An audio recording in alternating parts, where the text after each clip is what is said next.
As the world talks about fighting climate change, a lot needs to be done.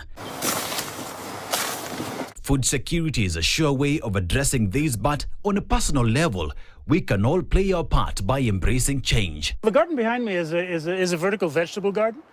That's part of a larger project that we're implementing at this point. Maybe I want to go back and tell the story from the very beginning, right? So I'm a baby boomer. I was born in 1960. I drive cars, I fly planes, I eat meat, and I have millennial sons.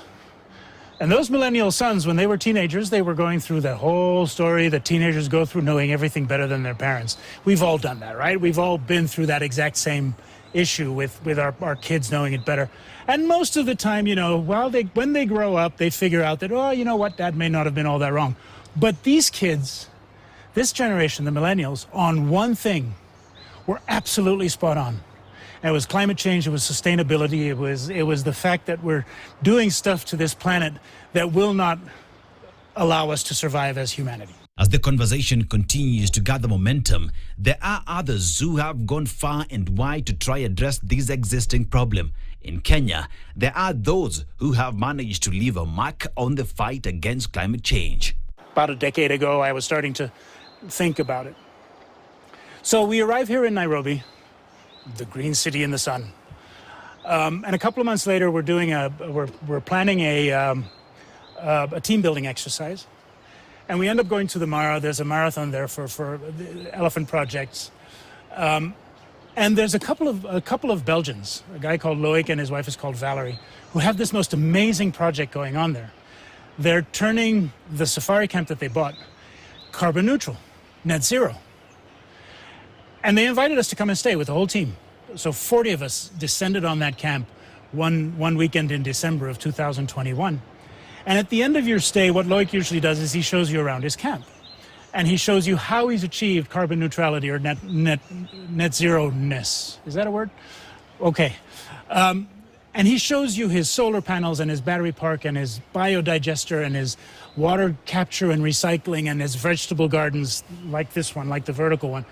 And I was just thinking to myself, wait a minute, this guy has the same infrastructure as I do. He's got 10 tents, he's got 40 people working for him, he's got 3 acres of land, he's got a couple of cars. Me and my embassy, I have 2 buildings, I have 2 cars, I have 20 staff, I have 4 acres of land or 5 acres of land. That's the same infrastructure. We're not in the same business, obviously not. I mean, he's a safari operator, a safari camp operator. Me, I'm an embassy. God knows that those are 2 different things. But the infrastructure is exactly the same. So I said to him, do you think we can copy this? And he said, let me come and take a look. So he came and took a look. And he said, absolutely. You have enough roof space to install the solar panels that will allow you to be completely dependent or to be completely independent from the grid. You have enough space to do your water capture and your water recycling. You also have enough space to do your vertical gardens, and installing a biodigester for gas for cooking is easy. So I said, okay, let's do it. A journey that has taken him 3 months has seen him be self-sufficient, producing his own power, food and cooking energy. Last October, we started constructing. We started the retrofit. And we're almost there. We're a couple of weeks away. I think we'll be inaugurating this sometime in April. But yeah, we have the 2 roofs, the house, the residence, and then the office, which is down at the bottom of the garden. The roofs are full of solar panels. They're connected to batteries, which are going to make us independent from the grid. The grid is going to be our backup. You know, in houses like these, usually you have a generator as a backup, which is terrible because it's diesel and it's smelly and it's loud and it's whatever bad you can think about it, it's terrible. Our backup is going to be KPLC, who, by the way, gets its power from the Kenya grid, which is already more than 90% sustainable. So, you know, we're adding to the sustainability of the whole system here. So that's the solar panels and the batteries. And then we have the biodigester where we cook with. You know, in embassy residence, we do stuff. We have lots of functions and parties and people coming over. And the cooking gets done on biogas, and the biogas comes from the vegetables from the kitchen scraps, and also from a local grocer who's giving us his unsold produce. So, you know, and by the way, the unsold produce is already halfway through the biodigester because it's already starting to rot, which is a cool thing. We have 1,000 square meters of roof catching rainwater, and all that rainwater goes into lagoons like this one. You'll see it in a minute. and that water gets recycled and turned into irrigation water for the vegetable garden and for the gardens themselves. So yeah, we're going all the way. By the way, we also bought an electric car. I almost forgot to say that, which of course we're going to charge on our own systems, which are solar. Food security is an important subject when we talk about climate change. Every government's headache is being able to feed its citizens, especially at a time when we experience extreme weather patterns. But we sure can do something about this. All the vegetables that you see there, they all get drip irrigated. 2 times 4 minutes a day of drip irrigation is all the water it needs. And oh, by the way, they're not the plants aren't growing in soil. They're growing in volcanic ash, in pumice, so the water filters through and can get recycled. So the 2 times 3 minutes a day, all that water comes back. So it's, we have a herb garden up near the kitchen that has a 50-liter tank. That's all. For all the herbs that I use in my kitchen, I have one 50-liter tank. So drought, bring it. Fight against climate change cannot be held if there is no recycling being done. Recycling of waste matter, water and others is just one way of making sure that we use and reuse what we already have. The interesting thing about recycled wastewater is that it has organic matter in it. Even after, as much filtration as you can get, it has some organic matter in it. And that organic matter, what's that? It helps grow. It helps grow the plants. So we use that the recycled wastewater to grow the plant. Achieving net zero is a combination of many things: recycling, embracing technology, and going electric mobility. In a country that enjoys sun throughout the year, it's paramount that we try to embrace solar energy to be able to lower our individual carbon print. KPLC is going to be my backup. I've installed enough battery power to be able to function just on the batteries alone. And the batteries get charged by the sun or by the solar panels. And at night, KPLC keeps charging the batteries. So my batteries are always going to be at 100% in the morning. And in other words, it'll be a minimal amount of usage from KPLC that I'll be using, because most of it will be my own power that I'm using. The more people go off grid, the more stable your network is going to be. Everybody keeps telling me every time the power goes out, it's because the distribution is fragile. Well, take more people off grid. You decrease the fragility of the network. So that's the kind of debates we're having right now. But why should everyone join in on this journey? Is it worth it embracing solar energy? Largely for cost reasons. And also because of, like I said, consciousness. My millennial sons made us believe that it's worth doing for the sake of humanity, and that you have to do it at an individual level, and that you have to do what you can at the level of the individual. You can always sit back and say, let the government take care of everything. That's the easy way. Absolutely, that's the easy way out. Implementing the Green Deal, implementing the agreements we have with countries like Kenya on environmental issues. There was something very interesting happened. We, as we usually do, we prepare this presidency months or years ahead of time, and we then write up a program. And one of the very interesting things that happened in writing up that program was that all my colleagues, when they were looking at the Africa chapter of our presidency program, this was around about the time that President Ruto was making his statements at the Africa Climate Summit, and then in the UN in September. And they took inspiration from President Ruto's statements about how we in the North and our partners here, especially on the African continent, can work together on these issues and should work together on these issues while learning the lessons from the past, but not obsessing about them, and moving and deciding, both of us, to move forward. As the conversations around net zero and other forms of climate change initiatives need to be in place, we must all play our part. We must be the change makers and play our part in this conversation. What we did.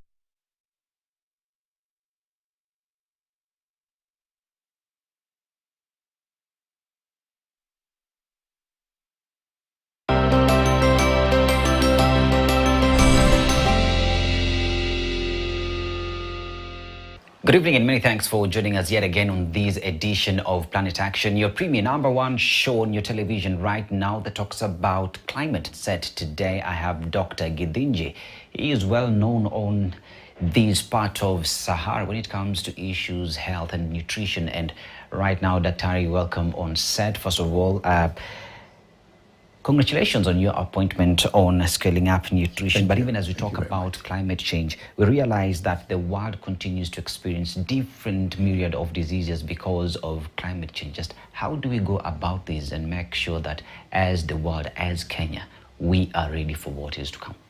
Yeah, I think the challenge of nutrition is a critical challenge. And the reason I say that is because whereas some people may think of nutrition and hunger as an individual problem, it is actually a population level problem. It is a problem of a country's socioeconomic development. Because if you look at nutrition, especially in the first 1,000 days of a child, which is what you're referring to, is the foundation on which education is built. If you are not well nourished in your first 1,000 days, then your brain doesn't develop well to build adequate cognitive capacity for you to understand education and to get good quality education and therefore to be prepared for the workplace. So nutrition is critical for a country's socioeconomic development. Kenya has had a problem. Even before this drought, Kenya has had a problem.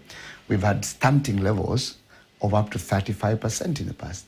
Now the recent Kenya Health Demographic Survey shows that has dropped to about 18. So it was 35, 24, and I think now it's 18, which is good progress. But that progress is driven largely by, people's socioeconomic development, education of women. When women are more educated, they're more likely to know how to feed their children. Also, they're more likely to find income. So it is actually a real country's development agenda. Now, with the drought that we've seen, it means that these gains of bringing down stunting to 18% as per the current survey is going to be lost. We might actually see stunting going up, especially in those counties.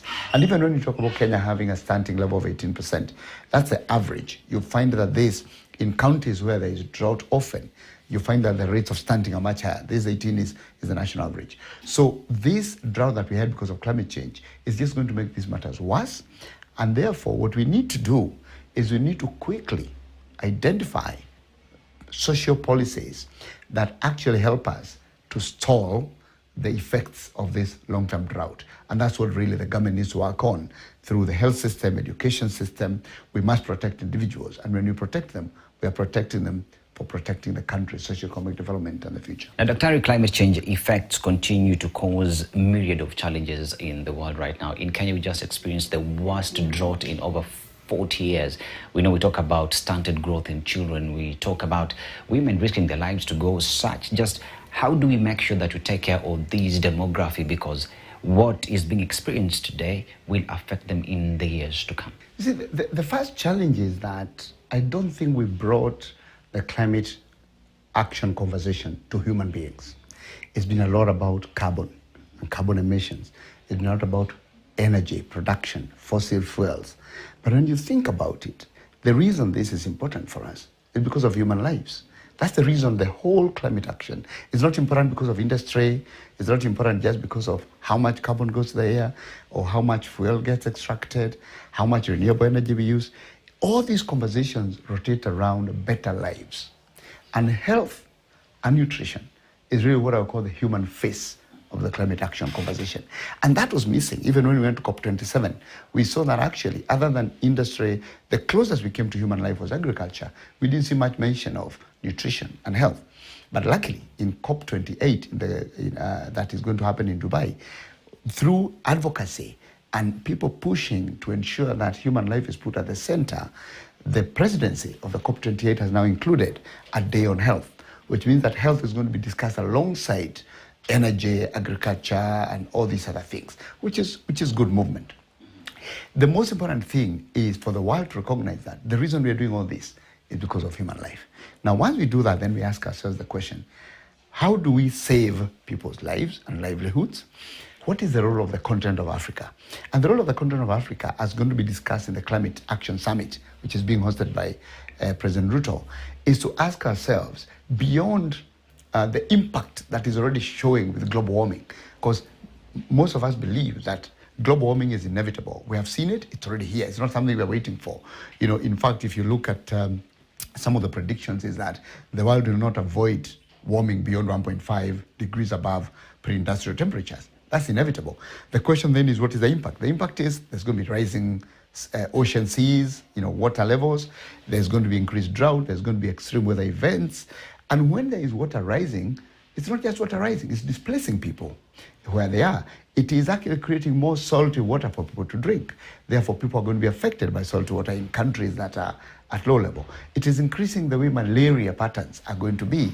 It's, the global warming is going to make sure malaria goes up to warmer areas that were originally cold and had no malaria. What we say now in Kenya, we say malaria is likely to be in the western Nyanza region. It's going to be in central Kenya and everywhere else because of the warming. It is going to affect the food patterns, it's going to affect water scarcity, energy. All these things are going to be affected. So the question for Africa is, what's our role? On one side, how do we help reduce the global warming? And how do we help countries achieve their global warming targets or the reduction of global warming targets? We can do that by using our diversity. Africa is diverse. We have a lot of trees. We have, geothermal. We have all these things. So we can actually increase our renewable energy and help other countries. And we can use our forest cover to absorb more carbon so that we reduce the carbon emissions. But on the other side, there's an agenda of adaptation. Because the global warming is happening, how do we ensure health systems are protected? How do we ensure that people are protected against the drought and there is food available? Who is going to fund the school feeding programs for the children who are poor? Who is going to feed the improvement of water sources for people? Who is going to actually ensure that all the impacts of this warming are reduced? And that's the adaptation agenda, even as Africa supports the world in reduction of carbon emissions through its forest cover. So these are the questions that need to come to the center. And we are hoping that the summit that happens in Nairobi and the COP28 in Dubai is actually going to bring human life at the center of the conversation. Now, Daktari, as we talk about climate change, we have different diseases that continue to be associated with climate change. Let's talk about Ebola, we talk about COVID-19 and other disasters that we expect will come due to this problem that we face. So how do we get prepared as a country, as the world, because this is here with us as we speak?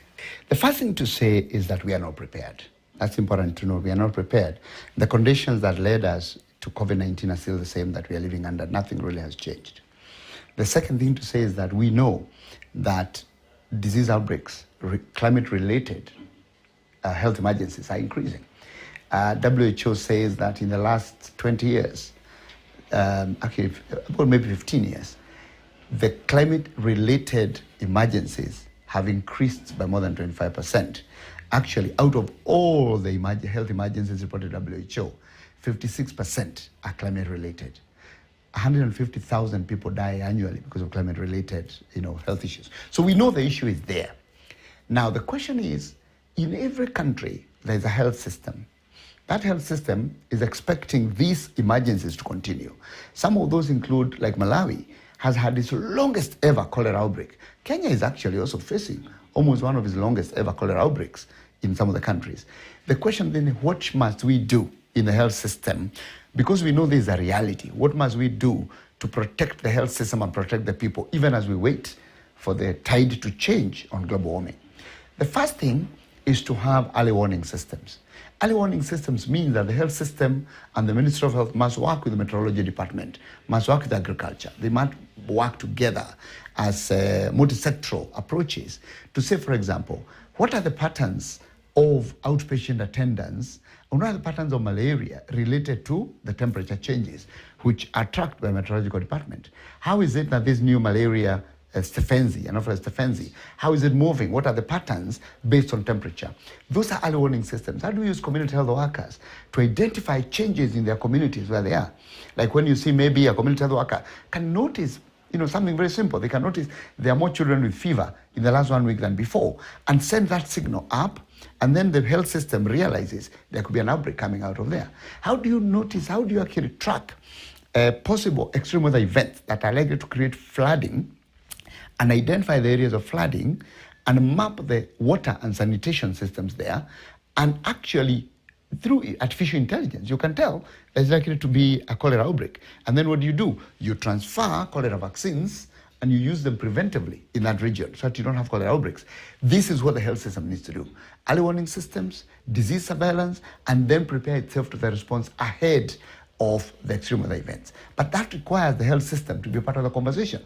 You'll be surprised now that not in many countries in Africa have the Ministry of Health or the Minister of Health in the Climate Cabinet Committee, because it's never been seen as a health issue. It's been seen as an environment issue, energy issue, financing issue, agriculture.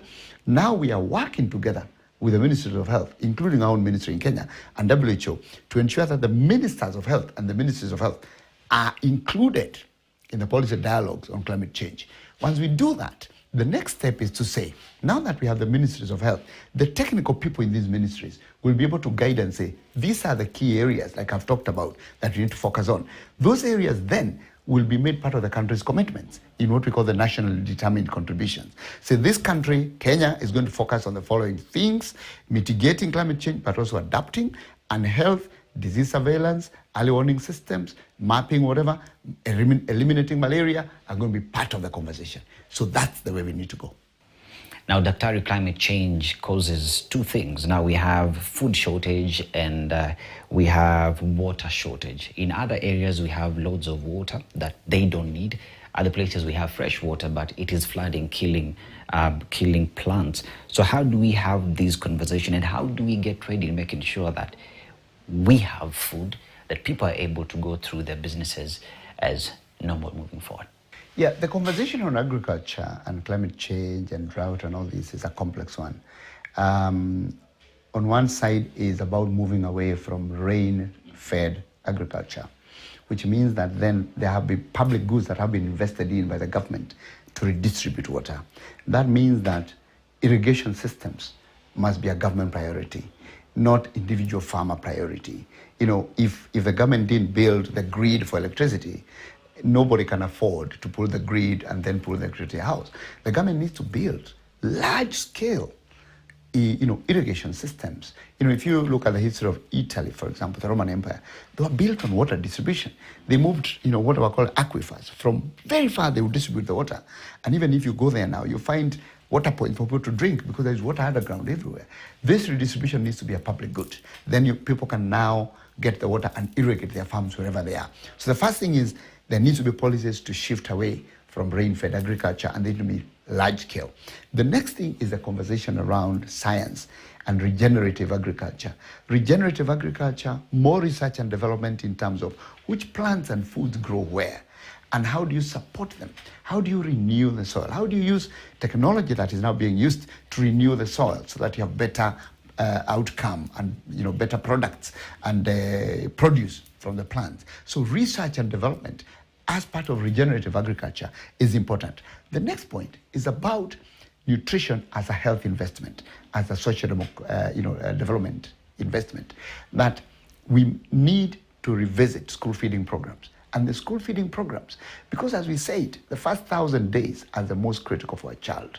School feeding programs at early childhood development, early primary school, must be, again, a major investment of government, because that is where the most critical investment is needed to avoid stunting and to produce A-class citizens that can go to school and then economically develop the country. So school feeding is critical as a policy. Health system, and school feeding is actually related to the health system, because when you feed kids in school, you also reduce diarrhea, because malnutrition is very closely related to diarrhea and malaria. Remember that also pregnant women are part of the feeding program for children, because if a mother is undernourished during her pregnancy, they're most likely to deliver a child who is, who has low birth weight. So all these things are related: maternal health, nutrition, child health, schooling, agriculture, regenerative agriculture, moving away from rain-fed agriculture. So it's not a health system issue, it's not an agriculture issue, it's not an education issue, it is a country's socio-economic development issue, which needs presidential leadership and needs policy, but not only policy, but action. And in that is community mobilization for them to be part of this and to understand what's going on. So we have a lot of work to do.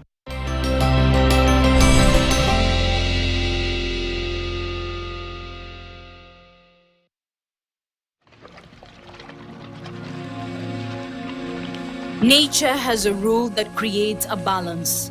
Wildlife and humans are meant to be in their own habitats. Human destruction of nature has led to climate change, which in itself brings its own risks to humans, plants, and animals. Here are some of the diseases and conditions that we are now grappling with as nature fights back. Coronaviruses is a large family of viruses that affects large mammals and birds. However, they're easily transmitted to humans, where they cause respiratory diseases.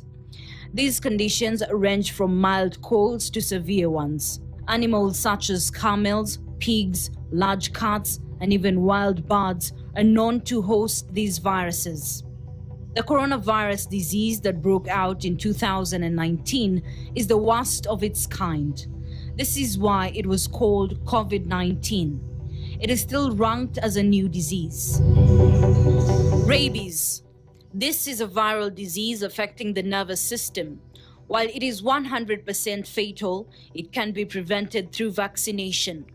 However, undomesticated animals, including wild dogs and bats here in Africa, are known common carriers of the virus.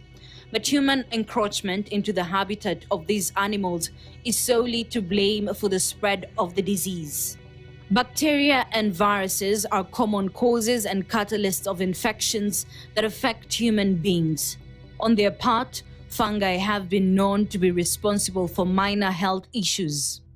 This is because the human body temperature is not conducive for fungal survival.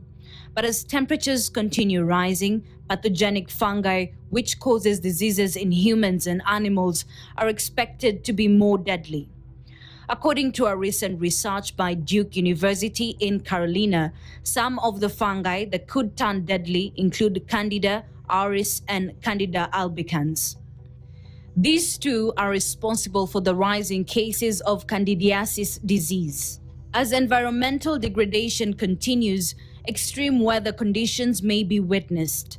Floods and droughts are now becoming more and more common as El Nino and La Nina phenomena persists. The Southern African region has been hit by devastating tropical cyclones in the recent years. These calamities have led to high cases of displacements, with more communities being uprooted from their homes.